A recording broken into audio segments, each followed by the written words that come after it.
अस्सलाम वालेकुम दोस्तों, क्या हाल चाल है। बात करेंगे स्प्रिंग कमेटी के नए फ़ैसलों के बारे में। कल भी आपसे शेयर किया था कि हो सकता है आने वाले दिनों में कुछ मज़ीद पाबंदियाँ लगाई जाएँ। तो आज 23 दिसंबर 2021 जुमेरात का दिन है और स्प्रिंग कमेटी ने तमाम कमर्शियल मार्केट्स, मॉल्स, शॉप्स और दीगर प्लेसेस पर जो है 50% कैपेसिटी के साथ कस्टमर को एंटरटेन करने की इजाज़त दी है। तमाम मॉल्स के अंदर, शॉप्स के अंदर, मार्केट्स के अंदर, बाज़ारों के अंदर जो है सिर्फ 50% कैपेसिटी के साथ इजाज़त होगी। इसमें हर चीज़ शामिल है, तमाम कमर्शियल एक्टिविटीज़ जो हैं इसमें शामिल हैं।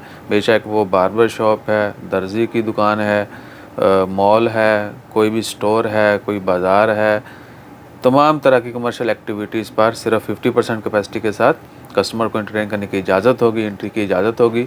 और जिन्होंने फेस मास्क पहना होगा, सेफ्टी मेजर्स को फॉलो करेंगे, जिनको 2 वैक्सीन लगी है, सिर्फ उन्हीं लोगों को एंट्री की इजाज़त होगी। यानी कह सकते हैं कि जिनको 2 वैक्सीन नहीं लगी वो मॉल्स वगैरह में या बड़ी मार्केट्स में एंटर होंगे तो चेकिंग काफ़ी सख्त होगी।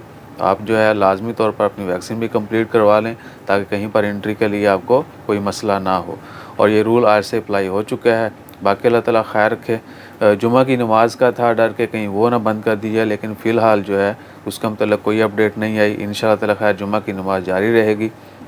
अगर कोई कानून में तब्दीली होती है, कि कोई भी कवानीन जो है तब्दील किए जाते हैं तो इमीडिएटली शेयर करेंगे। अपना ख्याल रखिए और हमारा ख्याल रखने के लिए लाइक, शेयर, सब्सक्राइब कीजिए, फॉलो कीजिए। जज़ाकल्लाह। अल्लाह हाफ़िज़।